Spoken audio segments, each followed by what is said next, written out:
Hi, my name is Kim Fisk.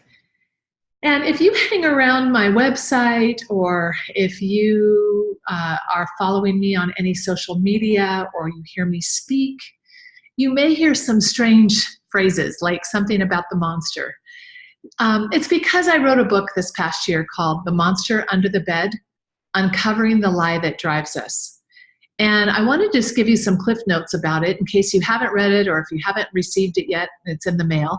Um, it's on Kindle and Audible and all that. But the premise of it is so important, especially if you're going to do any work with me, because I really use these principles in my work.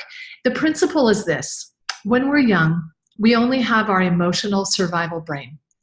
Uh, as far as cognition, we don't have the rational, logical brain fully developed. In fact, it doesn't really fully develop till mid-20s. So, but when we're little and our identity is being formed, the point of the book is, and it sounds like a children's book, doesn't it? Because when we're children, we believe things that are not true. Like, how many of you had a thought that there was something under your bed or in the closet or in the dark? How many of you believed in maybe Santa Claus? Or kids are they believe anything. And when it's dealing with emotion and survival, it's a combination that actually wreaks havoc on ourselves in our identity. The world, for the past 25, 30 years, people I've coached and worked with, and myself included, everyone has this feeling, I discovered, of not being okay, not being good enough, not being perfect, not being worthy, smart, beautiful, just not enough, not acceptable. And that's what caused me to go on a search. Like, where did that come from?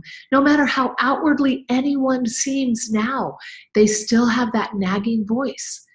And so it's just basically a metaphor that says, you know what, that monster that was under our bed is a lie that we adopted and cemented based on our survival brain and the messages are fight and flight, basically. So we've spent our whole life, and our whole identity is based on either shame that, I hope people don't see that I'm not okay, which never was true to begin with, right? It's not based in logic or reasoning, but it didn't matter. We've become a self-fulfilling prophecy in many ways. So that shame or that flight message is like, I better hide. I better not let them see.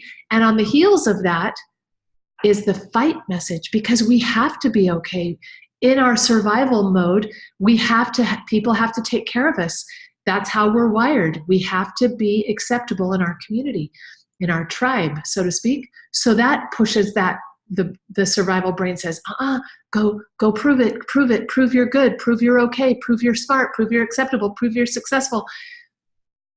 Those are where those voices come from. But up until I never realized that it was really this brain, emotion, thought loop that has been cemented in us from our childhood. And largely we modeled also from parents who were monster driven because they never figured it out. So we were raised by our parents' monsters. We get married or start our families, and it's the dance of the monsters because everybody's acting from these same fight, flight, survival, emotional premises that never were true to begin with. One of the phrases I use in the book is, you can never get enough of what you never needed to begin with, but you don't know that.